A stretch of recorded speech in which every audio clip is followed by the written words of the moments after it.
Oui, alors dans ce roman, il y a, à mon sens, trois personnages, deux humains, Benoît, fils avocat et fils d'un commissaire principal de très bonne famille, aisée. Il vit avec une dentiste qui est elle aussi de la bonne bourgeoisie marseillaise. Le deuxième personnage, c'est évidemment Aza. Aza, elle est tunisienne d'origine, elle a grandi en France, elle a fait des études en France, elle a donc subi totalement la culture française, mais elle doit aussi subir celle de sa famille, et notamment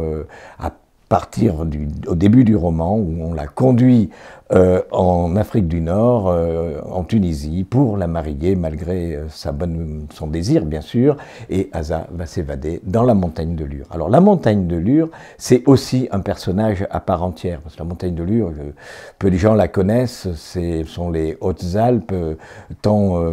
chanté par Giono, c'est la région de tous les contrastes. Il fait très très chaud, il peut faire aussi très froid, et il y a beaucoup de cailloux, très peu de végétation, c'est très aride. Et cette montagne de Lure a été longtemps peuplée, mais par très très peu de gens, des gens de la montagne, des gens très durs, et c'est devenu pratiquement un désert avec des maisons qui s'écroulent et des immensités où l'on peut retrouver une nature assez sauvage, probablement certains animaux qui avaient disparu y reviennent, et bien sûr c'est un terrain extraordinaire pour les deux personnages humains, Benoît donc avocat qui va rencontrer Aza en fugue.